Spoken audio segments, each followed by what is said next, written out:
자, 이 장은 임펄스에 관한 이야기로 마무리하는 게 좋을 것 같아요. 시작도 임펄스였고 끝도 임펄스죠. 다 알다시피 이제 임펄스 응답과 입력의 컨볼루션으로 LTI 시스템의 출력을 항상 표시할 수 있기 때문에 임펄스 리스폰스가 중요한 거고, 임펄스 리스폰스의 의미는 언뜻 생각하면 임펄스가 들어갔을 때의 출력이지만 임펄스가 원래의 함수는 아니므로 좀 다르게 가야 된다고 했죠. 그 임펄스의 정의부터 다시 한번 보면 여기 나와 있는 것처럼 두 가지 방식으로 정의를 할 수 있었죠. 컨볼루션에 대한 항등원. 이 컨볼루션은 물론 적분이죠. 그래서 이 델타를 먼저 극한을 취하는 게 아니라 델타를 컨볼루션하고 나서 극한을 취하는 걸로 이 기호의 의미를 생각하면 된다고 했어요. 이렇게 정의한 것도 마찬가지입니다. G와 델타를 곱해서 적분을 하면 G형이 나온다 라는 얘기는 G와 델타를 곱해서 적분한 다음에 델타를 0으로 보내는 극한을 취한다는 거죠. 그래서 정의를 다시 한번 해보면 이제 뭐 어떤 걸 가지고 해도 상관없는데 1번만 가지고 얘기를 하면 이제 이런 식인 거죠. 여기 나와 있는 것처럼 ft-tau 여기 그냥 컨볼루션 기호를 쓰면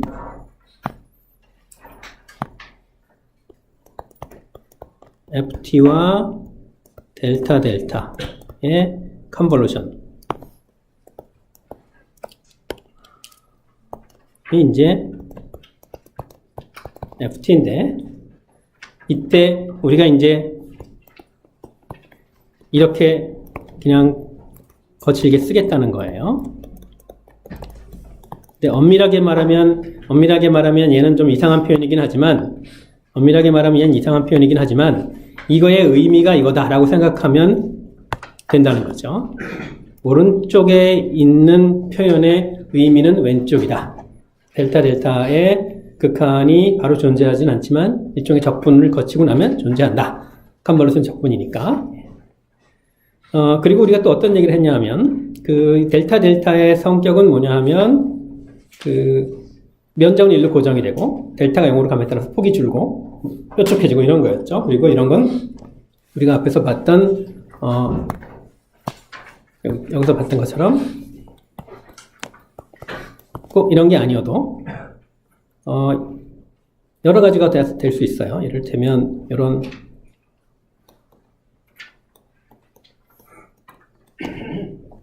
시그마가 델타인 확률 밀도함수 같은 거. 그래서 꼭 요 델타만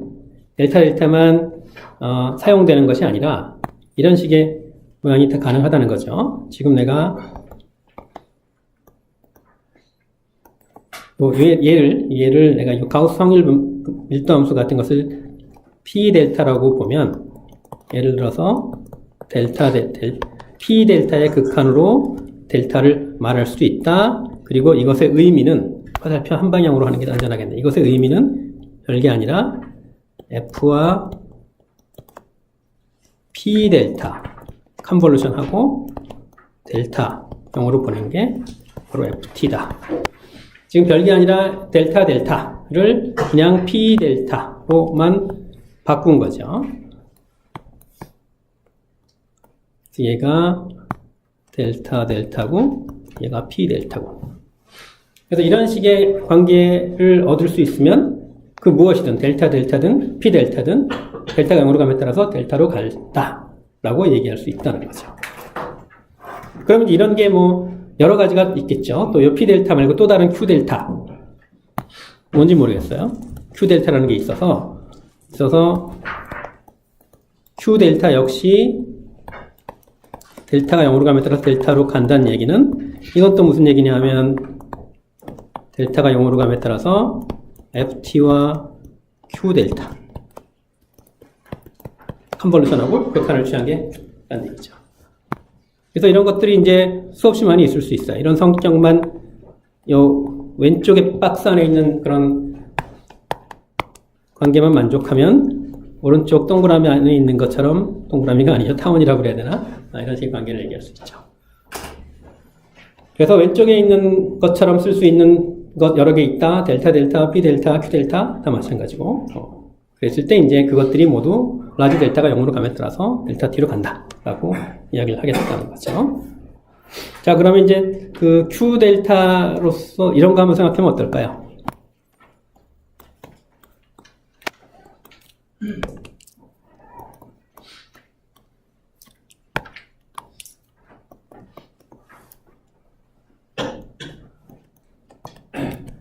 (0에서부터) 델타까지 기울기가 어떻게 됩니까?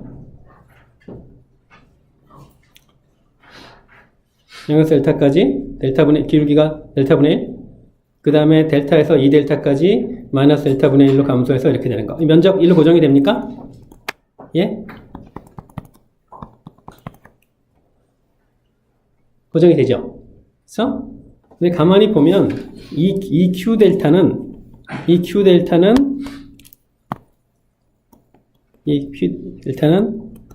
델타 델타와 델타 델타의 컨볼루션이에요. 컨볼루션 기억납니까? 하나 반사 이동 곱하고 더하고. 그러면 이제 델타 델타 컨볼루션 하면 이런 Q 델타가 나오는 거죠. 그래서 또 어떤 이야기가 가능하냐 하면, 이거는 엄밀하게 증명을 여기서는 하지 않겠지만 여러분이 아마 확인할 수 있을 거예요. 만약 Q 델타, P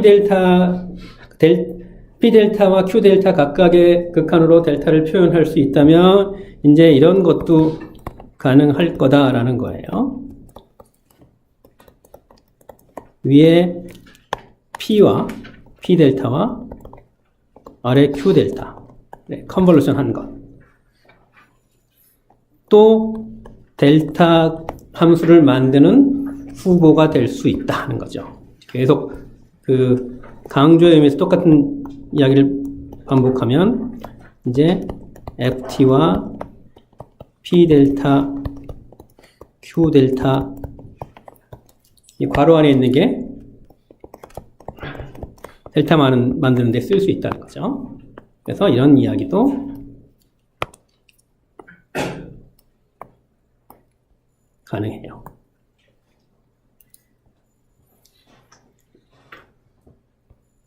그리고 이 모든 게 바로 이거라고 했죠. 이 모든 게 F와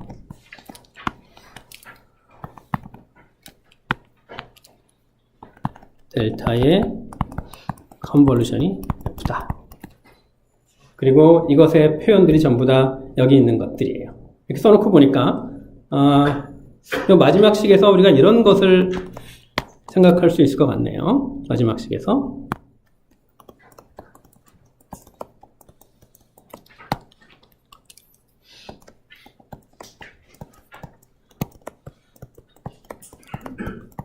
근데 이거 써놓은 거 보니까 당연해요. 왜냐하면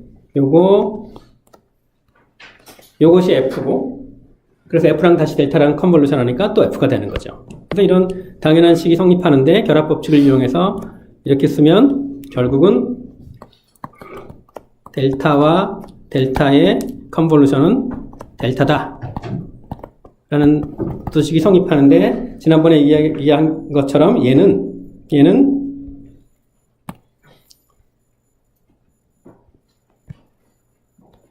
여기 있는 것처럼 요 F와 델타의 컨볼루션이 F다라는 식에서 F 대신에 델타를 넣은 식은 아니라고 했어요. 왜냐하면 F와 델타의 컨볼루션이 F라고 했을 때 델타는 F에 작용하는 연산자고 F는 진짜 함수라고 했죠. 그러니까 둘 중에 하나는 진짜 함수가 되는데 델타와 델타를 컨볼루션 한다는 것은 둘 다 진짜 함수가 아니니까 이것의 의미가 바로 이거란 얘기죠.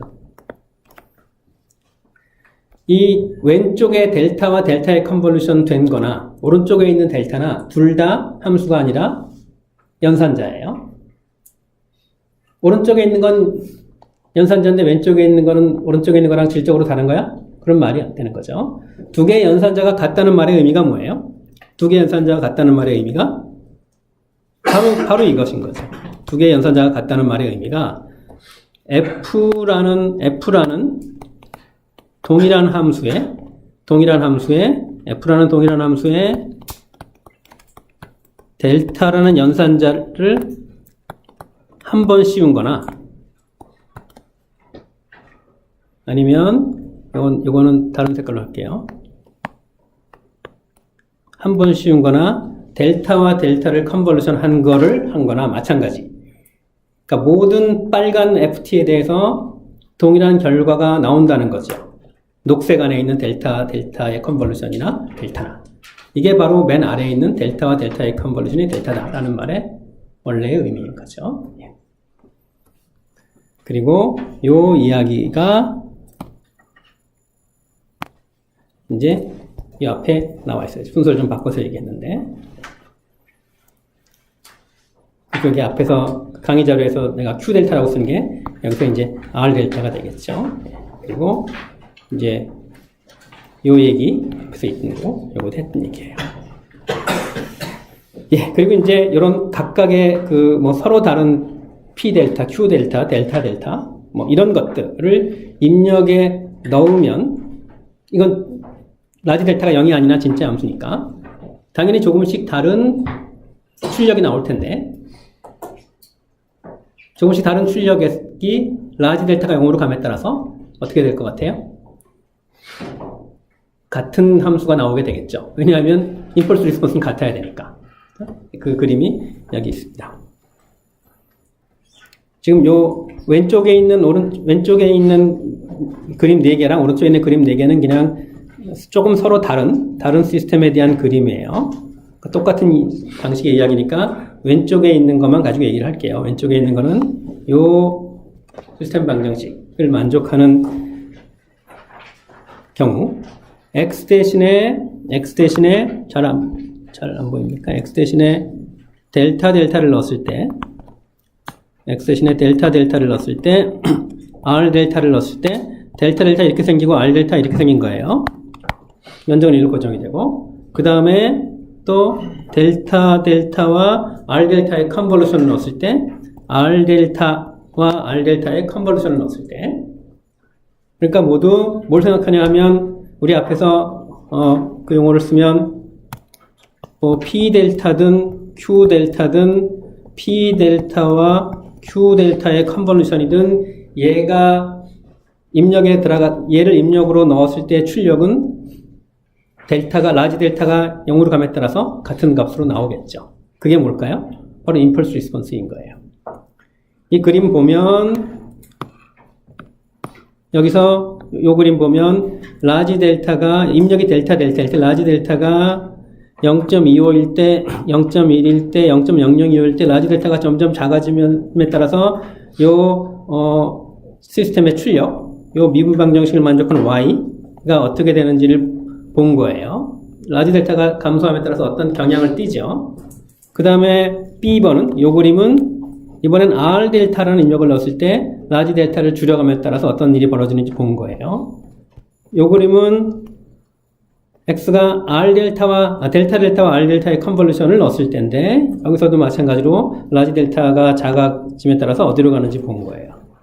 이것도 마찬가지예요. 자, 어떻습니까? 4개의 그림 동일한 라지 델타에 대해서 당연히 4개의 입력이 다 조금씩 다르니까 동일한 라지 델타에 대해서 모양이 다르죠. 예를 들어서 라지 델타가 0.1인 경우만 보면 얘는 이렇게 뾰족하고 얘는 약간 부드럽고 얘는 많이 부드럽고 얘는 좀 더 부드럽고 이렇죠. 이건 이제 그 델타가 이렇게 생긴 함수였고 R 델타는 이렇게 생긴 함수였고 이런 거 컨볼루션 하면 좀 더 부드러워지고 그래서 생기는 문제예요. 그래서 각각 당연히 같은 라지 델타 값에 따라서 모양은 다르지만 라지 델타가 점점 줄어들어서 0을 향해 감에 따라서 어떤 일이 벌어져요? 비슷한 모양이 나오죠. 비슷한 모양. 그 결과는 바로 HT인 거예요. 그러니까 HT는 이 그림이 선명하게 보여주듯이 델타 T를 넣었을 때 나온 출력이라기보다는 이런 것들이 들어갔을 때 출력의 극한으로 보면 잘 정의가 되는 거죠. 이런 것들이 들어갔을 때 출력의 극한, 그림에서 보듯 잘 정의가 돼요.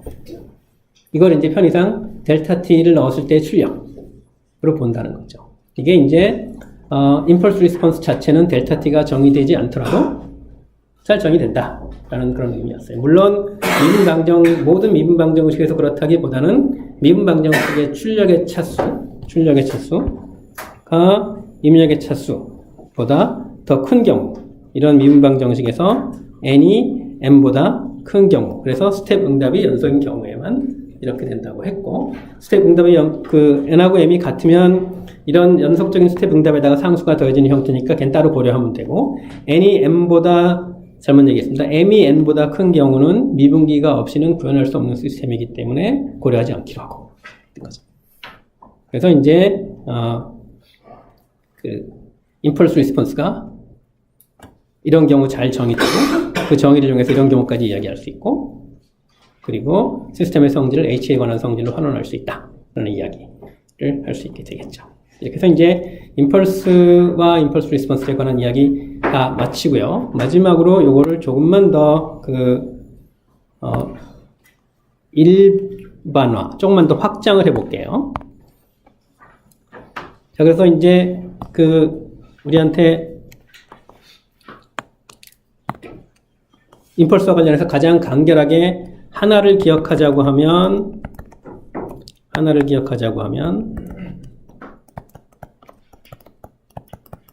이거예요.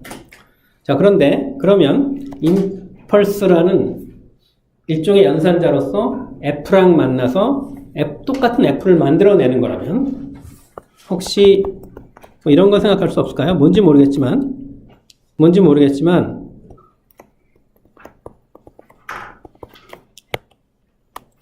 한 번 미분한 거, 좀 더 일반적으로 쓰면 뭔지 모르겠지만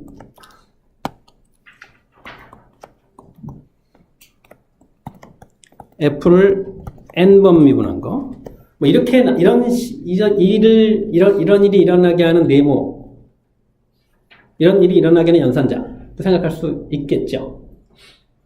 F랑 컨볼루션 되면 F가 나오는 거야.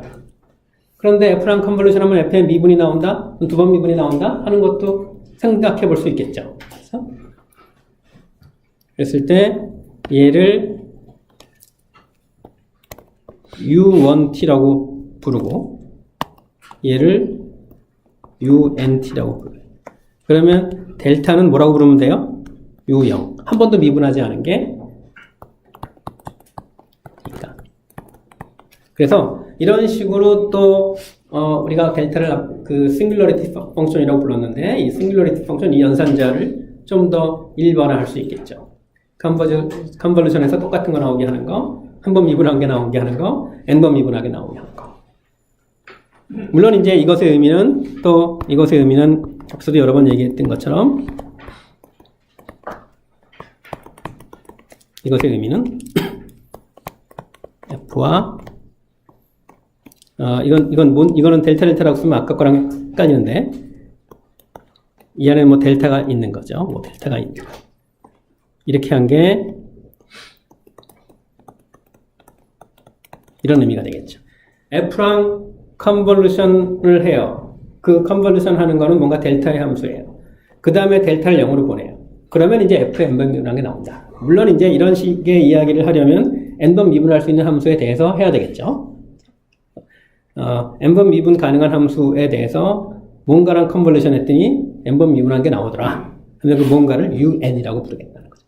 이렇게 un을 정의하고 나면 임펄스가 U0에 해당하는 거죠.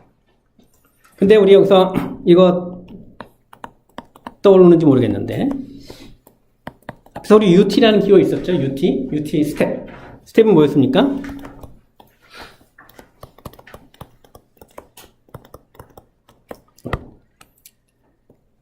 이거였죠? 그렇죠? 그러면 이제 우리가 이거를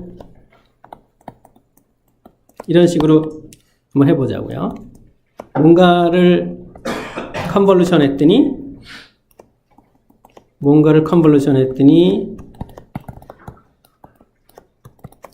이 적분 변수 물론 잘 안에 똑같이 있으면 엄밀하게 말하면 좀 이상하지만 어쨌든 이상한 건 하지 말죠.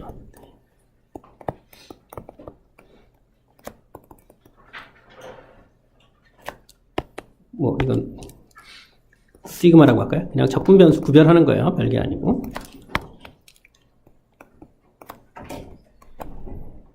이게 이제 K번 있는 거야. 이것도 K번. 즉 F랑 뭔가를 컨버전 했더니 F를 K번 적분한 게 나온다. 이걸 U-KT라고 부른다면 얘는 바로 U-1T가 되겠고 이건 U-1T는 다름 아닌 앞에서 얘기했던 UT인 거죠. 그래서 정의하면 뭔가 UKT랑 컨볼루션 하면 U에 F를 K번 미분한 게 나오고 U-K랑 컨볼루션 K는 양수입니다. F를 K번 적분한 게 나온다는 식으로 일반적인 이야기를 할 수 있겠죠. 이랬을 때 UK는 K가 0보다 크거나 같을 때는 진짜 함수. 왜냐하면 적분하는 거니까. K가 0보다 작거나 같을 때는 설명이 K가 0보다 클 때는 K가 0보다 크거나 같을 때는 델타처럼 그 연산자로 이해할 수밖에 없는 거고 K가 마이너스 1보다 작거나 같을 때는 진짜 함수가 되는 거고. 그죠? 그래서 이제 뭐 이런 식의 이야기가 K 양수든 음수든 상관없이 이런 식의 이야기를 이제 할 수 있는 거죠. UKL은 UK 더하기 L. 왜냐하면 F와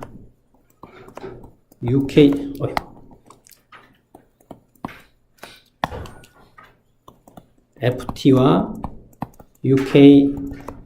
UL을 컨볼루션 한 게 FT와 UK 더하기 L이니까 그럴 필요 없죠. 그리고 이거는 K 더하기 L이 양수면 F를 그만큼 미분한 거고 음수가 되면 그만큼 적분한 것이 되겠죠. 이런 식으로 싱귤러 델타 함수를 일반화 F랑 컨볼루션 돼서 미분 혹은 적분이 나옵니다.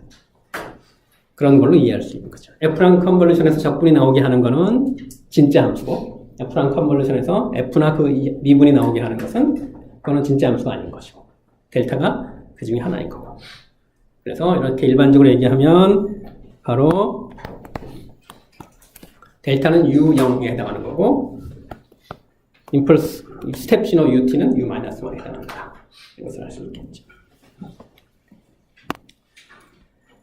이렇게 해서 2장을 다 마쳤습니다. 지금 했던 얘기 다 여기 있는 것들이고요.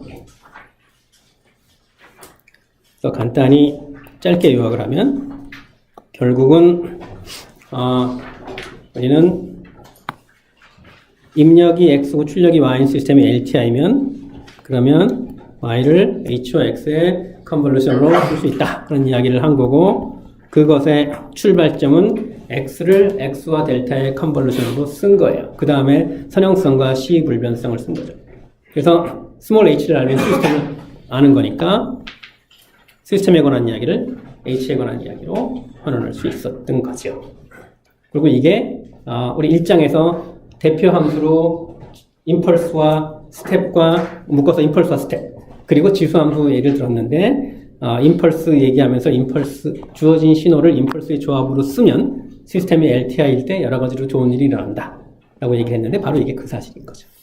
델타를 주어진 신호 X를 델타의 조합으로 쓰는 것. 시스템이 LTI일 때 강력한 힘을 발휘하죠. 자, 이렇게 해서 모두 2장을 모두 마치고요. 조금 전에도 얘기했던 것처럼 1장에서 예를 들었던 두 개의 대표 함수는 두 종류의 대표 함수는 임펄스와 스텝 말고 또 뭐가 있었죠? 지수 함수가 있었죠? 그러니까 이제 3장 이후에서는 어떤 얘기를 할 것 같아요? 주어진 신호를 지수 함수의 조합으로 쓰는 것에 관한 이야기예요. 1장에서 하고 순서가 좀 달라졌는데 1장에서 이제 신호와 시스템 개념 이야기하고 그리고 대표 함수로 지수 함수 이야기하고 스텝과 임펄스 얘기했습니다. 그게 대표 함수인 이유는 그 대표 함수들로 주어진 함수를 표현하면 좋은 일이 벌어진다라는 거였죠. 임펄스와 스텝에 관한 이야기 했고 이제 지수 함수로 주어진 신호를 지수 함수들의 조합으로 쓸 때 또 어떤 일이 좋아지는지에 관한 이야기로 넘어가죠. 그게 3장 이후의 그 이야기인데 결론부터 이야기하면 푸리에 급수, 푸리에 변환, 라플라스 변환 이런 것들이 모두 주어진 신호를 지수함수의 조합으로 쓰는 것과 관련이 있는 이야기예요. 예. 아까 마지막 필기 다시 한 번만. 요거요. 네, 밑에 보면 요거? 잠깐만요. 지금 있었는데 예, 요거 지금 요 얘기거든요. 예, 요거. 예. 그렇게.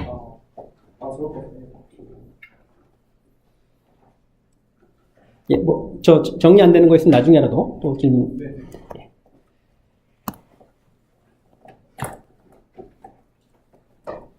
예, 이렇게 해서 2장을 모두 마치고요. 예, 이제 3장 이후가 주어진 신호를 지수함수의 조합으로 쓰는 것에 관한 이야기라고 했는데, 일단 지수함수가 무엇이길래? 라는 이야기부터 출발을 해야 되겠죠. 바로 넘어갔죠. 지수함수는 아이겐 펑션이에요. 아이겐 펑션이라는 말 들어봤나요? 언제 들어봤죠? 예? 공학 수학에서? 예. 어떤 맥락으로 나왔죠? 아이겐 벡터라는 말은 아시죠? 아이겐 벡터랑 아이겐 펑션이랑 둘 다 아이겐이라는 단어로 시작을 하는데 그게 그냥 우연히 같은 단어를 쓰는 건가요? 아니면 같은 의미라서 같은 단어를 쓰는 건가요? 그럼 그 같은 의미는 어떤 의미죠?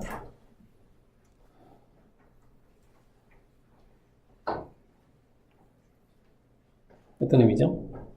아이겐 벡터 얘기 잠깐만 해볼까요? 아이겐 벡터, 여러분 아이겐밸류, 아이겐 벡터 구할 줄 알죠? 어떻게 구하죠? 아이겐밸류부터 구하고 아이겐 벡터 구하고 막 하나요? 디터미넌트 람다 i-a 0 되는 람다 찾고 여차저차해서 아이겐 벡터 찾는 거죠. 그 아이겐 밸류 구하고 아이겐 벡터 찾는 순서로 아이겐 밸류와 아이겐 벡터의 쌍을 구하는데 의미를 따지면 아이겐 벡터 이야기를 아이겐 밸류 이야기보다 먼저 하는 게 더 자연스러워요. 일반적으로 행렬을 벡터에 곱하면 어떤 일이 벌어지죠? 그 벡터의 크기와 방향이 다 바뀌죠. 그렇죠? 그런데 특정한 방향의 벡터를 곱하면 방향은 안 바뀌고 크기만 바뀌어요. 일반적으로 벡터를 곱하면 크기와 방향이 다 바뀌는데 특정 방향 벡터를 곱할 땐 방향이 안 바뀌는 거죠. 그런 특정한 방향 벡터를 아이겐 벡터라고 부르는 거예요. 그러면 크기는 바뀌니까 크기가 얼마큼 바뀌는가? 아이겐 밸류만큼 바뀌는 거예요. 그래서 아이겐 벡터를 먼저 떠올리고 아이겐 밸류를 나중에 떠올리는 게 더 자연스러운 거야. 적어도 나한테는. 그거는 계산 순서랑은 다르지. 계산할 때는 구할 때는 아이겐 밸류를 먼저 구하니까. 그래서 행렬의 벡터를 곱하는 문제와 연결이 돼 있어요. 우리 앞에서 그 연산자라는 말을 썼는데 벡터의 행렬을 곱하는 게 어떤 연산을 하는 거죠. 그래서 행렬을 연산자로 보자고. 연산자고 연산되는 게 벡터예요. 행렬이라는 연산자를 벡터에 가하면 그러면 크기 방향이 다 바뀌는데 특정한 방향 벡터에 대해서는 방향이 안 바뀌는 거예요. 근데 그런 방향 벡터가 항상 있어야 하나요? 없을 수는 없나요? 없을 수 있어요? 언제 없죠? 예? 디터미넌트 0일 때? 뭐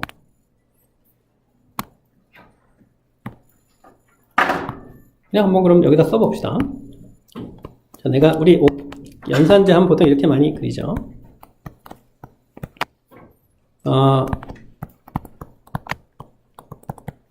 여기서 이제 우리 앞에서 x, y는 뭐 신호였는데 그냥 신호 말고 x는 Rn에 있는 벡터, y도 그렇고 a는 n by n 행렬.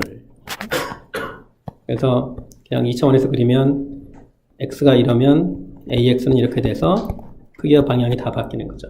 그런데 예외적으로 어떤 방향에 대해서는 여기다 그립시다. 근데 이 방향에 대해서는 v를 곱하면 av가 이렇게 V랑 같은 방향이 되고 크기만 람다만큼 바뀌는 거예요. 이때 V를 아이겐 벡터, 람다를 아이겐 밸류라고 했죠. 이런 방향 벡터가 어떤 행렬 A에 대해서든 항상 존재해야 되나요?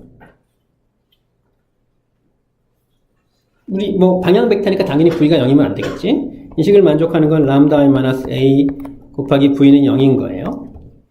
그리고 람다 i-a는 정사각형 행렬이고 V는 0이 아니어야 되니까 이 람다 i-a는 필연적으로 싱귤러 행렬이어야 되죠.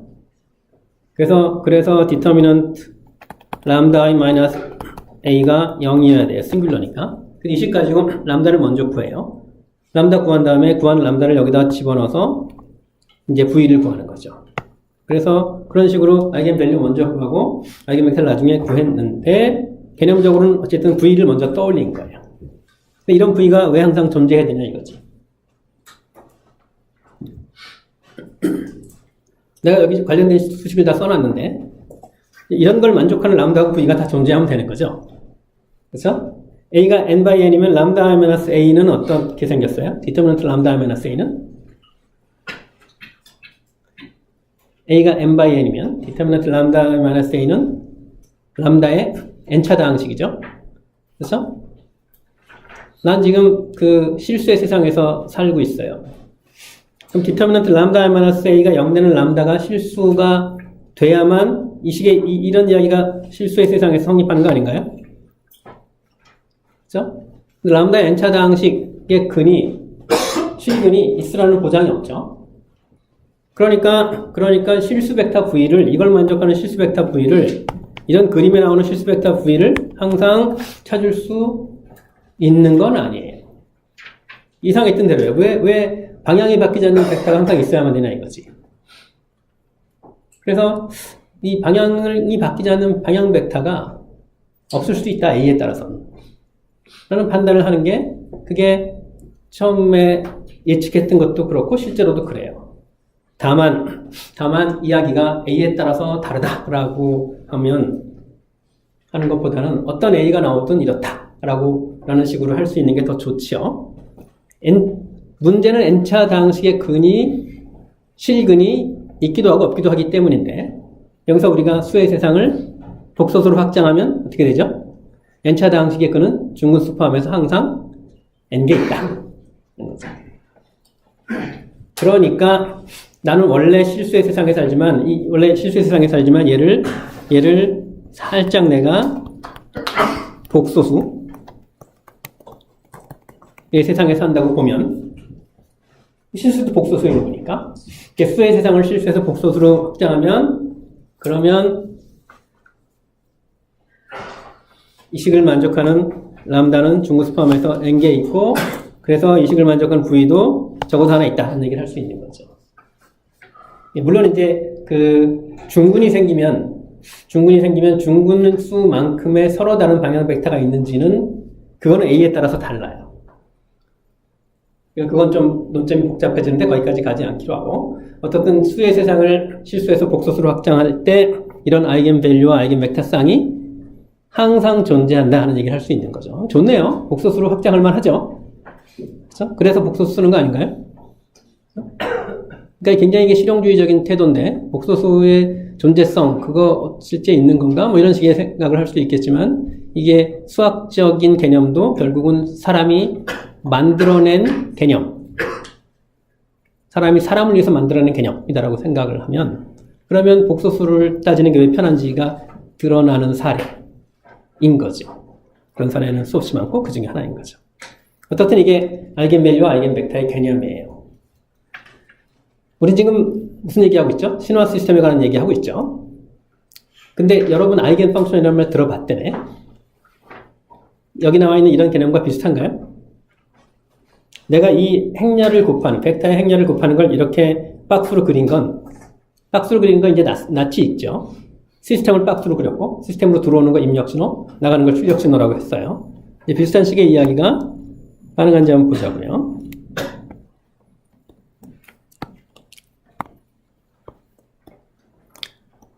자, 이제 꼭 LTI 이어야만 꼭 LTI이어야만 그 할 수 있는 이야기는 아닌데 그 개념은 근데 이 개념이 LTI일 때 잘 정의가 돼요. 정리도 되고 그래서 그냥 LTI 시스템으로 범위를 좁혀서 얘기를 해보자고요.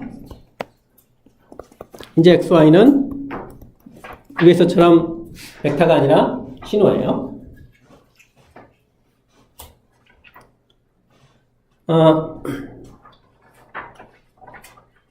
아이겐 벡터, 아이겐 밸류의 의미를 아이겐 펑션, 아이겐 밸류의 의미로 확장할 수 있을까요? 확장을 한다면 어떻게 해야 될까요?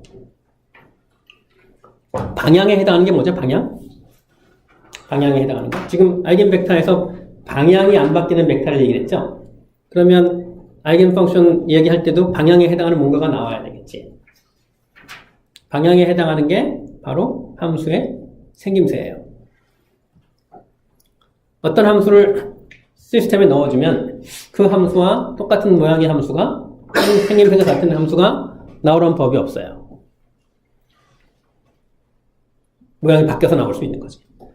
시스템이 충분히 신호를 찌그러뜨릴 수 있는 거잖아. 그렇지 않나요? 여러분 그 전개를 실험할 때 뭐 그 굉장히 큰 정연파 넣어주면 막 구형파 같은 거 나오고 그러지 않나요? 시스템이 찌그러뜨리는 거죠. 동일한 입력과 같은 모양의 출력을 시스템이 만들어내야 할 의무가 없는 거지. 그래서 일반적으로는 입력 넣어주면 다르게 생긴 출력이 나오는데 똑같은 모양의 출력이 크기가 바뀌어서 나오는 경우를 생각하면 그게 아이겐밸류, 아이겐벡터 이야기랑 마찬가지인 거예요. 그래서 이 생김새가 바뀌지 않는 함수를 아이겐 펑션이라고 불러요. 크기는 달라지죠. 뭐만큼? 아이겐밸류만큼. 그리고 그 아이겐 펑션이 바로 지수함수예요. 바로 지수함수예요. 그럼 여기에다가 이제 자 이건 그냥 이렇게 씁시다. 그러면 우리는 이제 이거 왜 그런지 구해봐야지. 일단 받아들이면 exponential st 넣었을 때 람다 곱하기 exponential st가 나온다고 하면 얘 아이겐 밸류라고 부를 수 있는 거죠. 이런 얘기예요. 물론 s의 값에 따라서 exponential st가 아이겐 펑션이 될 수도 있고 안 될 수도 있어요. 어쨌든 아이겐 펑션이 존재한다면 이 아이겐 펑션은 이 지수함수 형태일 수밖에 없다는 것을 시스템이 LTI면 할 수 있어요. 어떻게 하면 되죠? 우리 알잖아. H와 X의 컨볼루션으로 H가 주어진다는 사실. 그래서 바로 해보죠, 뭐. 그럼 이제 왜 이게 아이겐 펑션인지 보면 yt는 h와 x의 컨볼루션이고 얘는 ht-tau xtau ttau인데 그런데 이거 일단 그대로 두고 xtau 대신에 exponential xt가 exponential st니까 xtau는 이렇게 되고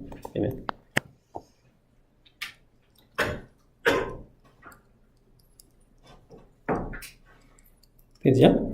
이런 식의 이야기가 여기 전개가 되는 거예요.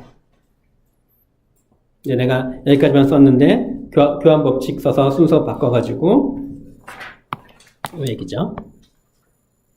이제 앞에서 여기는 지금 내가 여기까지 썼는데 요거를 그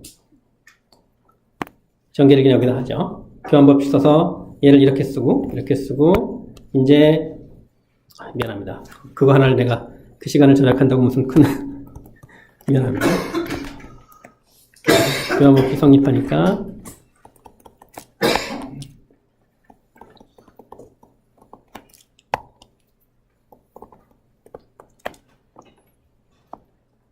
그냥 여기서 그냥 계속 할게요. 예.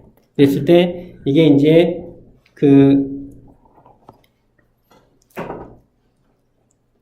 지금 타우에 대한 적분이죠. 타우에 대한 적분이니까 타우에 대한 적분이니까 요거 타우에 대한 적분이니까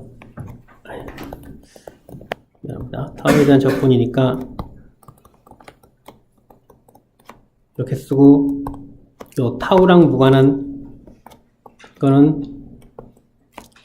t는 타우랑 무관하니까 이렇게 되는 거죠. 그래서 여기에다가 뭐가 곱해진 형태로 나오게 되는 거예요.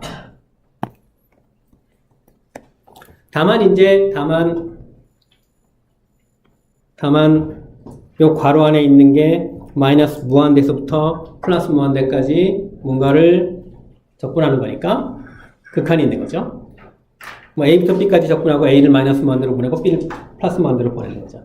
이런 식의 극한이 존재하면 이 극한은 S에 따라서 존재할 수도 있고 안 할 수도 있겠죠. 이건 존재한다면 타우에 대한 적분 마이너스 무한에서 플러스 무한대까지니까 다 사라지고 S의 영향만 받겠죠. 또 다른 S에서는 이 극한 자체가 아예 존재하지 않을 수 있겠죠. 그래서 요 괄호 안에 있는 S의 함수가 존재하도록 하는 값이면 스몰 s가 그러면 이제 그 스몰 s에 대해서 exponential st가 아이겐 펑션이고 요 괄호 안에 있는 게 아이겐 밸류가 되는 거죠. 그래서 여기 적어놨습니다. 그래서 정리하면 이런 입력이 들어갔을 때 그 HS를 아이겐 밸류로 HS라고 썼는데 요것이 이제 그 존재한다면 스몰 s의 함수가 되어 있을 텐데 요 HS 괄호 안에 그대로 기억하십시오. 요 모양이 바로 요거죠. 그래서 이 HS가 정의가 되면 그러면 exponential st가 들어갔을 때 이런 게 나와서 이 HS가 바로 아이겐 밸류가 되는 거예요. 그러니까 이게 우리 벡터에서 아이겐 밸류, 아이겐 펑션 구하는 거랑 아이겐 밸류, 아이겐 벡터 구하는 같이 마찬가지 이야기예요. 먼저 함수를 생각하고 방향 벡터를 생각하고 그리고 그런 방향 벡터가 존재하는지 따질 때 풀어봤던 방정식이 이거죠. 이걸 만족하는 람다가 있으면 그러면 이제 V가 아이겐 벡터인 거죠.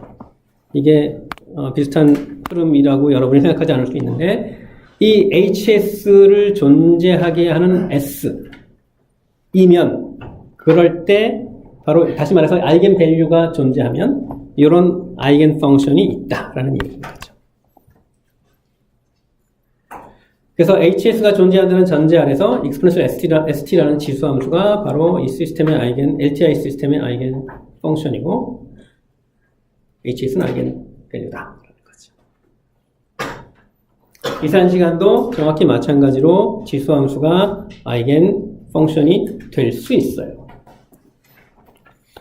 이런 입력을 넣었을 때 이제 컨볼루션을 계산을 해보면 이렇게 되고 이때 xn 대신에 zn을 넣으면 xn-k는 zn-k가 되고 이때 k에 대해서 더하는 거니까 k랑 무관한 zn은 바깥으로 빼내면 zn 곱하기 이게 되는 거고 바로 요 네모 안에 있는 거 이거 우리 아이겐 밸류를 빨간색으로 표시하기로 하면 요 네모 안에 있는 빨간 네모는 아니지 빨간 그 것이 극한이 존재하면 얘가 아이겐 밸류고 그때 z의 n제곱이 아이겐 펑션이다. exponential st나 z의 n제곱 둘 다 연속시간 이산 시간에서 각각 지수함수 라고 얘기를 하죠. 지수함수가 아이겐 펑션인 거예요. 그리고 얘는 미분 방정식 풀 때 호모지니어스 솔루션을 지수함수로 가정했죠. 비슷한 이치예요. 호모지니어스 솔루션을 그러니까 지수함수를 호모지니어스 솔루션으로 봐야 하는 것은 미분 방정식의 그 표현만 가지고 얘기를 하면 미분을 해도 형태가 바뀌지 않는 것이기 때문인 거죠. 그래서 지수함수는 LTI 시스템 방정식의 호모지니어스 솔루션이면서 동시에 아이겐 펑션이 될 수 있다는 거죠. 모든 지수함수가 다 호모지니어스 솔루션은 아닌 거죠. 지수가 특성 방정식을 만족할 때만 그렇죠. 그렇죠? 마찬가지로 모든 지수 함수가 다 아이겐 펑션인 건 아니에요. 요 아이겐 밸류가 존재하는 S나 Z에 대해서만 그런 거죠. 그래서 지수 함수가 아이겐 펑션이다 라는 흥미로운 사실을 확인을 했어요. 물론 항상 존재하는 건 아니다 라는 얘기까지 했고요.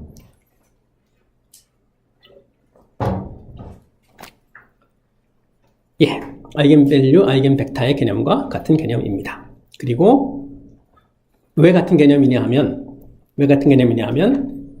지금 우리는 선형성을 다루고 있기 때문에 그래요. 벡터 X에다가 행렬 A를 곱해서 Y를 넣는 과정 선형이죠. 그리고 지금 이 컨볼루션 이거 뭐죠? 이 컨볼루션 LTI이면서 선형인 경우죠. 그러니까 선형성이 바탕에 있는 거예요. 그러니까 우연히 벡터 우리 선형대수 할 때 그런 일이 벌어진 것처럼 여기서도 그런 일이 벌어진다가 아니라 동일한 원리에 따라서 같은 일이 벌어진 거예요. 우연의 일치가 아니라 필연적인 일치인 거죠. 예, 이제 그 연속 시간만 가지고 얘기를 좀 더 해보면 그러면 이제 이런 생각을 할 수 있어요.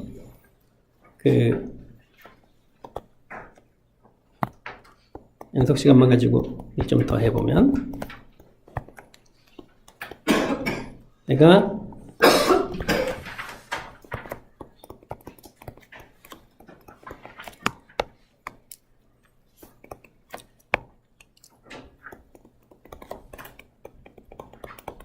지금 이런 상황을 가정해보죠. 그러면 이제 exponential SKT가 아이겐 펑션이라는 거죠. 모든 SK에 대해서 뭐 K를 아이겐 펑션 예컨대 내가 N개 L개 있다고 생각해 봅시다. 아이겐 펑션이 L개 있어요. 그럼 아이겐 밸류는 HS1부터 HSL까지 L개 있는 거죠. 근데 내가 요 아이겐 펑션들의 조합으로 이 아이겐 펑션들의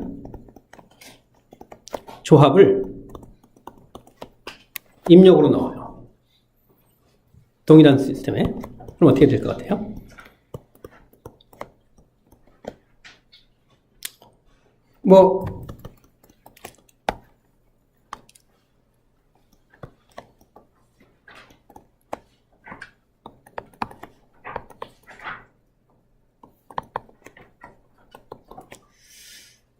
이게 뭡니까? 똑같이 K라고 합시다.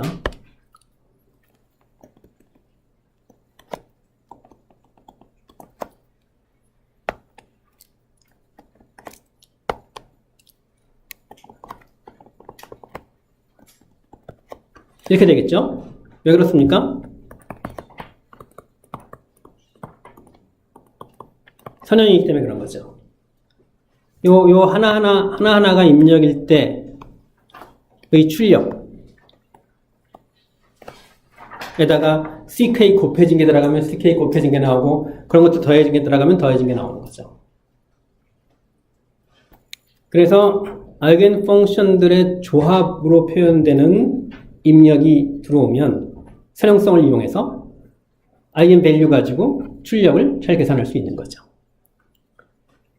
그래서 아이겐 펑션의 조합이 들어올 때, 즉 이런 지수함수들의 조합이 더 흥미로운 LTI 시스템과 관련해서 더 흥미로운 결과를 내는 거죠. 이 시스템이 LTI가 아니면 아이겐 펑션들이 있다, 아이겐 펑션들을 안다고 하더라도 그게 지수함수라는 보장은 없겠네.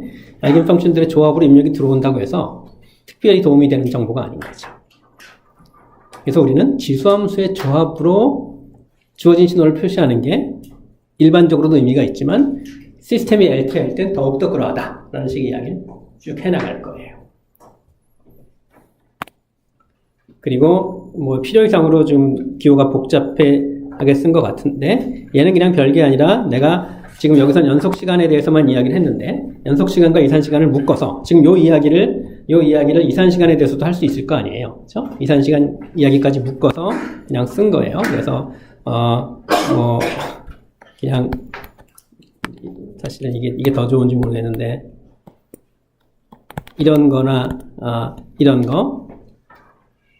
거를 둘 다, 이런 것들의 조합과 이런 것들의 조합으로 신호가 표시되는 경우에 관한 이야기를 그냥 하나의 하려고 했는데, 써놓고 나니까 따로따로 쓰는 게 더 좋았을 법하기도 하네요. 어쨌든 별 얘기는 아니었고, 아이겐 펑션들의 조합으로 주어진 입력을 표시하면, 그러면 여기 아이겐 펑션, FDK를 아이겐 펑션이라고 했으니까, 시스템이 LTI면 이렇게 출력을 잘 나타낼 수 있다라는 거예요. 그리고 이제 예를 하나 들어보죠. 그러니까 우리가 들었던 예들 중에 상당수는 이미 답을 쉽게 구할 수 있는 그런 예인데, 새롭게 나온 개념을 가지고 이미 알 수 있는 쉬운 답과 일치시키는 그런 예였어요. 그러니까 굳이 그러니까 그런 거지. 우리 과제에서 선형이 아닌 미분방정식까지 풀 수 있는 그런 도구를 사용을 하는데, 굳이 선형인 경우에 대해서 해보라고 한 거는 손으로 풀어서 구할 수 있는 답과 비교할 수 있도록 하기 위해서인 거죠. 내가 과제를 하면서 스스로 내가 답을 제대로 구했는지 확인할 수 있게 하기 위해서인데, 마찬가지 좀 더 어려운 상황을 얘기할 수도 있지만 쉬운 상황을 가지고 예를 드는 건 다른 방법으로 구할 수 있는 답과 견져서 제대로 했는지 또는 개념이 제대로 작동하는지 확인하기 위해서인 거죠. 자, 별 얘기 아닙니다. 자, 이 시스템 LTI입니까? 당연히 LTI지. 그냥 T-3초만큼 지연돼서 나올 뿐이니까. 그러니까 어떤 입력이 나오든 그냥 T 대신에 T-3 넣으면 출력이 나오는 거예요. 그러니까 당연히 이런 입력이 들어오면 당연히 이런 입력이 나오면 이런 출력이 나오겠죠. 너무나 명백하지. T가 T 대신 T-3만 답 뻔히 알아. 근데 이 이야기를 이 시스템이 또 LTI 시스템이고 하니까 아이겐 펑션, 아이겐 밸류 개념을 이용을 해서 한번 또 이 쉬운 답을 다시 한번 이 경우에는 좀 더 복잡한 방법으로 찾아보자는 거예요. 자, 일단 어떤 S에 대해서 아이겐 펑션, 아이겐 밸류가 아이겐 펑션과 아이겐 밸류가 존재하는 생각을 해보죠. 자, 이거 기억하십시오. 요거.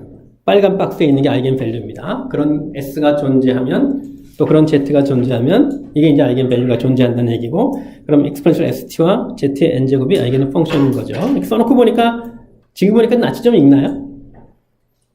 여러분이 이미 알고 있는 라플라스 변환의 형태인 거죠. 근데 내가 그 얘기를 사실은 별로 열심히 하고 싶진 않아요. 우리는 지금 라플라스 변환을 아는 건가요? 모르는 건가요? 공식적으로 모르는 거죠. 백지 위에 새로운 그림을 그리기 시작하는 거예요. 이미 알고 있는 게 오히려 우리를 방해할 수가 있어요. 그래서 제대로 알려면 먼저 관련이 없는 것들을 지원할 필요가 있어요. 러닝에 앞서서 언러닝이 필요하다, 이런 말을 하기도 합니다.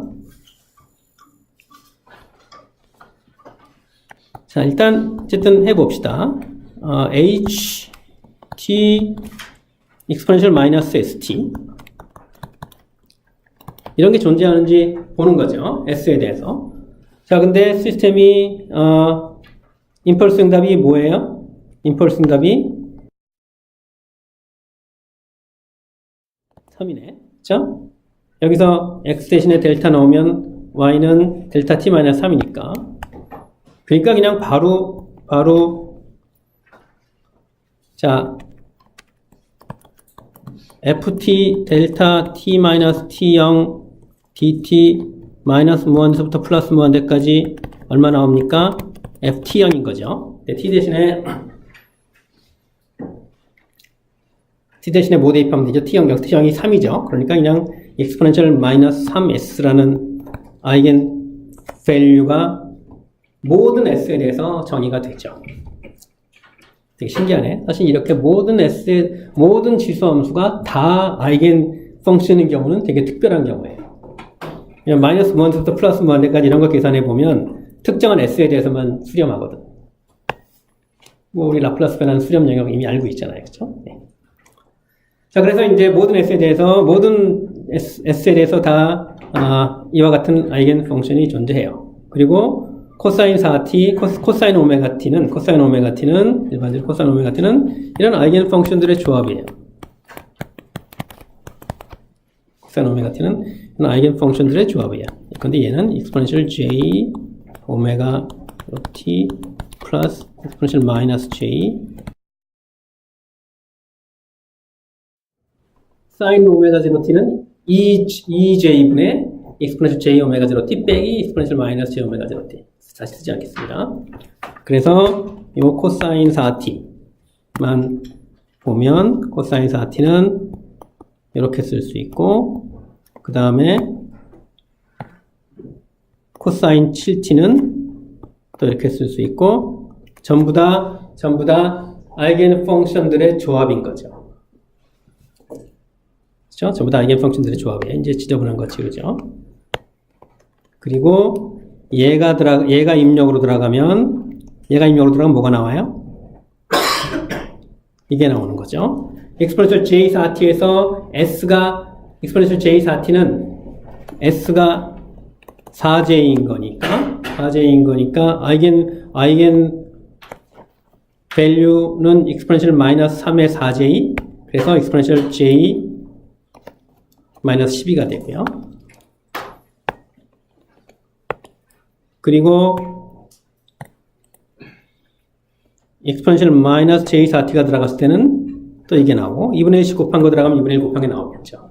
마찬가지로 이런 게 들어가면 이런 게 나오고, 이런 게 들어가면 이런 게 나오고, 그냥 아이겐 펑션이 들어가니까 아이겐 밸류 곱한 게 나오는 거죠. 이런 거 다 빨간 거 파란 거 다 더한 파란 건 없네. 빨간 거 검은 거 다 더한 거 넣으면 또 다 더한 출력이 나오겠죠. 정리했더니 당연히 그러하듯 이게 나와야 되겠네요. 답 이미 아는 걸로 확인하는 거죠. 아이겐 펑션들의 조합이 입력으로 들어가면 출력을 쉽게 계산할 수 있다. 이 경우는 물론 그렇게 하지 않아도 더 쉽게 아는 답과 비교를 한 거고요. 자, 정리합니다. 아이겐 지수함수는 S에 따라서 아이겐 펑션이 될 수 있다. 아이겐 밸류가 존재하면. 그리고 주어진 신호를 지수함수들의 조합으로 쓸 수 있으면, 그리고 그 지수함수들이 마침 아이겐 펑션이면, 그러면 그 출력을 시스템이 LTI면 쉽게 구할 수 있다. 물론 이 과정에서는 LTI 중에서 타임 인베리언스를 쓴 게 아니라 선형성만 쓴 거예요. 그렇죠? 하지만 여전히 타임 인베리언스는 중요해. 왜냐하면 아이겐 밸류를 구하는 과정에서 우리 를 썼죠. 입력과 출력의 컨볼루션으로 출력을 표시할 수 있다는 건 시스템이 리니어일 뿐만 아니라 타임 인베리언트일 때 해당하는 이야기니까. 그러니까 선형성, 시불변성 다 잘 들어간 거예요.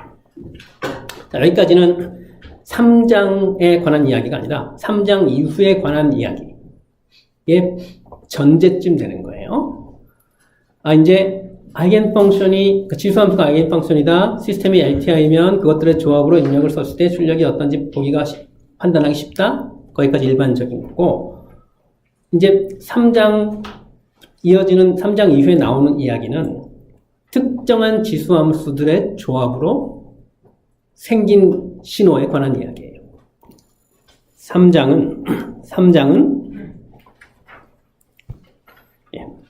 3장의 주제는 바로 주기신호의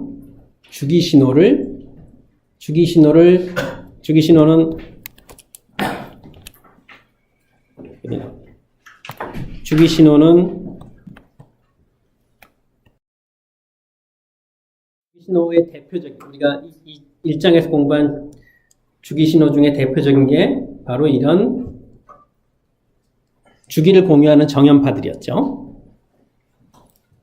그래서 오메가 제로를 t분의 2파이라고 하면 요렇게 생긴 exponential jk 오메가 제로 t는 요 t라는 주기를 공유하는, 주기가 k가 1이면 주기가 t, k가 2면 주기가 2분의 t, k가 3이면 주기가 3분의 t 해서 라지 t라는 주기를 공유하는 정연파. 근데 이제 여기서의 나의 관심사는 주기가 t인 주기신호예요. 이런 관심사를 조금 전에 이야기한 지수함수는 아이겐 펑션이 될 수 있다 라는 관점에서 보면, 이런 주기신호를 아이겐 펑션들의 조합으로 즉 지수함수의 조합으로 쓸 수 있는지가 나한테는 중요한 문제인 거예요. 그리고 그게 바로 후리의 급수예요. 주기 신호를 이렇게 생긴 지수함수, 이렇게 생긴 아이겐 펑션들의 조합으로 표시하는 거. 4장은 주기 신호가 아닌 신호를 또 주기 신호들의 조합으로, 잘못 얘기했죠? 주기 신호가 아닌 그 신호를 이런 아이겐 펑션들, 이 지수함수의 조합으로 표시하는 것에 관한 이야기예요. 일반적으로는 안 되고 에너지 신호인 경우에만 잘 될 거예요. 해보니까 되게 좋아. 그거를 후리의 변환이라고 얘기해요. 근데 너무 좋아가지고 에너지 신호가 아닌 경우에도 하고 싶어요. 그래가지고 그 신호를 일종의 조작을 해요. 수학에서 매니플레이션이라는 표현을 쓰는데 조작이라는 번역이 조금 이상하게 들리긴 하지만 어쨌든 신호에 뭔가를 매니플레이션을 하고 그래서 후리의 변환을 할 수 있도록 만든 다음에 후리의 변환을 해요. 그걸 원래 신호의 라플라스 변환이라고 해요. 그런 식의 이야기가 이제 전개가 될 거예요. 다시 한번 정리합니다. 지금까지 했던 얘기는 이어지는 이야기에 모두 공통에 해당해요. 지수함수는 아이겐 펑션이 될 수 있다. 그래서 지수함수의 조합으로 주어진 신호를 표시하면 되게 좋은 거예요. 그리고 이제 그런 상황이 세 가지가 펼쳐져요. 하나는 주기 신호, 하나는 에너지 신호, 하나는 좀 더 일반 신호. 주기 신호일 때 후리의 급수 얘기가 나오고 에너지 신호일 때 후리의 변환 이야기가 나오고 그보다 좀 더 넓은 범위의 신호일 때 라플라스 변환 이야기가 나오는 거예요. 그리고 나오는 논리의 흐름이 후리의 급수 이야기 먼저 하고 그거를 후리의 변환으로 확장하고 그걸 다시 라플라스 변환으로 확장하는 거예요. 논리적인 흐름이 그래요. 역사적인 흐름이 그렇다기보다는. 예, 그래서 이제 조금 전까지 했던 얘기는 이후에 다 나올 이야기, 다 해당하는 얘기고 이제 3.3부터는 주기신호를 지수함수의 조합으로 쓰는 문제에 초점을 맞춰보죠. 주기신호를 지수함수의 조합으로 쓴다고 하면 그 지수함수는 필연적으로 이렇게 생긴 지수함수의 조합일 거예요. 주기신호를 주기신호가 아닌 지수함수의 조합으로 쓴다? 주기성이 유지가 되겠어요? 잘 안 되겠죠? 주기가 라지티인 주기신호를 라지티라는 주기를 공유하는 정연파들의 조합으로 쓰는 거예요. 정연파는 지수함수. 지수함수는 아이겐 펑션이고. 이게 이야기의 흐름인 거예요. 그래서 1장에서 했던 주기를 공유하는 정연파들의 집합이 중요해지는 거죠. 주기가 라지티인 그런 주기신호를 라지티라는 주기를 공유하는 정연파들의 조합으로 쓰는 거예요. 그리고 그 정연파가 아이겐 펑션일 수 있는 거죠. LTI 시스템과 관련해서. 물론 이제 신호를 변환하는 문제는 그 신호를 LTI 시스템에 넣는 문제랑 굳이 관련 짓지 않아도 여전히 의미가 있을 수는 있는데 LTI 시스템과 관련해서는 좀 더 풍부한 이야기거리가 생긴다는 거예요. 그리고 그게 바로 아이겐 펑션인 거죠. 자, 주기를 공유하는 정연파 무한히 많죠. 그러니까 그것들의 조합으로 표시할 수 있다면 무한급수 형태인 거네. 필연적으로 또 뭘 생각해 줘야 돼요? 존재성. 극한이니까. 주기 신호 후리의 급수 전개할 수 없을지도 몰라요. 극한이 없으면. 자, 연속시간과 이산시간 얘기를 보통 병렬적으로 했는데 일단 연속시간 이야기 먼저 하고 이산시간 이야기를 할게요. 후리의 급수, 후리의 변환 모두 마찬가지 방식인데 근데 이산시간 이야기를 살짝 먼저 당겨오면 이산시간에서도 결국 주기가 라지n인 주기신호를 라지n이라는 주기를 공유하는 정연파들의 조합으로 표시를 하는 건데 그런데 이산시간에서는 어때요? 이 주기를 공유하는 정연파들이 몇 개 있어요? 무한히 많나요? 정확히 주기수만큼 있죠. 라지n. 왜냐하면 이산신화는 연속시간에서는 오메가 제로를 키울수록 계속 한없이 키워가도 계속 더 빨리 진동하는 정연파가 나오는데 이산시간에서는 가장 빠른 주파수라는 게 존재하죠. 그게 뭐였죠? 파이였죠. 가장 빨리 변하는 게 몇 스텝 변하는 거고, 그때 주기는 2고, 2보다 주기가 짧으면 1이라는 건데, 1은 뭡니까? 상수죠. 그렇죠? 안 변하는 거지. 가장 빨리 변하는 그 신호의 주파수는 파이예요. 그리고 주기를 공유하는 정연파들의 숫자가 따라서 유한할 수밖에 없고, 그게 정확히 주기수만큼 돼요. 그러니까 이산시간 푸리에 급수 전개의 문제는 몇 개의 함수의 조합으로 표시하는 거예요? 주기수만큼. 연속시간은 무한히 많은. 그러니까 이산시간 문제가 훨씬 더 쉽겠죠. 이산시간 주기신호는 항상 푸리에 급수 전개할 수 있어요. 극한이 없으니까. 연속시간 주기신호는 푸리에 급수 전개 수학적으로 못할 수 있어요. 왜냐하면 극한이니까. 그렇다면 이제 이산시간 얘기를 먼저 하는 게 좀 더 좋을 것 같긴 하지만, 이제 보통 연속시간 이야기들을 먼저 하는 그 일반적인 관행이 있는 것 같은데, 우리 교과서의 순서도 그러하니, 우리도 그 순서대로 하죠. 하지만 개념적으로는 마찬가지고 훨씬 더 쉽다. 이산시간 이야기가 기억을 하고요. 자, 이제 일단 어떻게 논리를 전개할 거냐면, 존재성 문제를 처음부터 따지는 건 되게 어려워요. 존재성 문제 하면 또 뭐 이필런 델타 뭐 이런 얘기가 나와야 되고, 무한급수는 결국은 수렴이니까, 무한급수는 수렴인 거예요. 급수의 존재는 수렴성을 따지니까 이필런 델타 얘기가 나와야 되는 거예요. 그래서 보통은 어떻게 여러분도 아마 전기회로에서 이걸 했을 텐데, 푸리의 급수 전개 가능하다는 전제 아래 푸리의 급수 계수 AK 구하는 문제들을 풀었을 거예요. 그렇죠? 우리도 일단 그런 순서대로 진행을 하고, 그리고 나서 존재성에 관한 논점을 몇 개 짚을게요. 논점을 짚는다는 이야기는 제대로 해소한다 라는 건 아니기 때문에, 그렇죠? 그냥 짚을 뿐이에요. 타고 들어가서 해소하지는 못할 거예요. 자, 순서 약간 바꿔서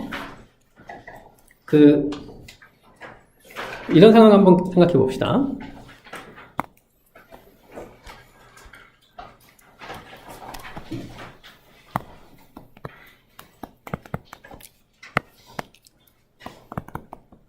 이런 3점 공간에 벡터가 있어요. 그럼 우리는 이제 이 x를 네모 곱하기 2원, 네모 곱하기 2투, 네모 곱하기 2쓰리, 여기서 2원, 2투, 2쓰리는 모두 R3에 있는 거죠. 지금 뭐 하고 있는 겁니까? 이 세 개의 벡터의 조합으로 주어진 벡터를 쓰는 거예요. 그래서 근데 만약에 내가 얘가 뭐 0.002 뭐 코사인 t 코스 t면 안 되겠네. 코사인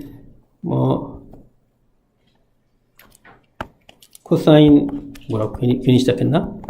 4분의 파이 뭐 100 2투가 또 뭐 0 2투가 10의 100승 내가 지금 뭘 하는지 감이 오죠. 아무거나 하는 거죠. 그렇죠? 1 0.005 되고 2쓰리가 아무거나 막 써요. 근데 물론 2원, 2투, 2쓰리가 서로 독립이면 여러분 네모를 잘 찾을 수 있을 거예요. 그렇죠? 그런데 만약에 2원이 100 2투가 010 2쓰리가 001이면 어떻게 되죠? 그럼 x는 더 쉽게 아주 쉽게 찾을 수 있죠? 뭡니까? x1 곱하기 2원 더하기 x 곱하기 2투 더하기 x3 곱하기 2쓰리예요. 이때 x는 물론 찾을 수는 있을 거예요. 하지만 이때 네모 집어넣는 건 네모에 들어갈 숫자 찾는 건 좀 어렵겠죠. 그러니까 내가 이 2원, 2투, 2쓰리 두 가지 서로 다른 경우에 대해서 아래 게 위에 거보다 훨씬 더 쉽게 네모 안에 있는 걸 찾을 수 있었고, 그 네모가 아래에 의해서는 x1, x2, x3인데 이렇게 쉬워진 이유가 뭘까요? 2원, 2투, 2쓰리의 생김새가 간단해서? 일까요? 이렇게 쉬워진 이유는 EI 트랜스포스 EIJ가 I하고 J가 다를 때 0이기 때문에 그래요. 여기서 E1, E2 내적하면 0 됩니까? E1, E3 내적하면 0 됩니까?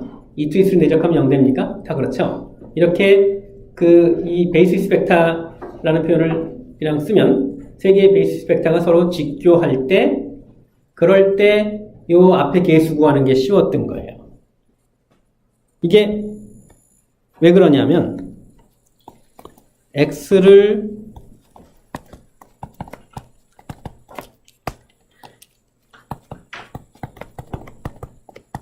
이렇게 썼는데 여기다가 내가 이온 앞에 있는 계수를 구하려면 그냥 E1 트랜스포스만 X에 곱하면 나머지는 E1, E2, E1 트랜스포스 E2나 E1 트랜스포스 E3가 0이니까 그냥 요 네모가 나오는 거죠. E1 트랜스포스 E1은 1이니까 네모만 남고 E1에다가 E1 트랜스포스 X를 곱하면 이게 바로 X1이네요. 그러니까 네모가 X1이 탁 나오는 거죠. 쉽게 이렇게 나오는 거지. 다시 말해서 벡터들이 베이시스 벡터들이 서로 직교할 땐 각각의 베이시스 벡터와 주어진 벡터를 내적하는 방식으로 계수를 구할 수 있는 거예요. 그러니까 뭔가의 조합으로 표시됐을 때 그 조합으로 표시하는 그 일종의 베이시스에 해당하는 것들이 이런 식의 서로 직교성 같은 걸 만족하면 계수를 구하는 게 되게 쉽다는 거예요. 근데 지금 이 이야기는 모두 이런 유클리드 공간에서 했던 이야기인데 이 함수 공간에서도 마찬가지인가? 라는 거예요.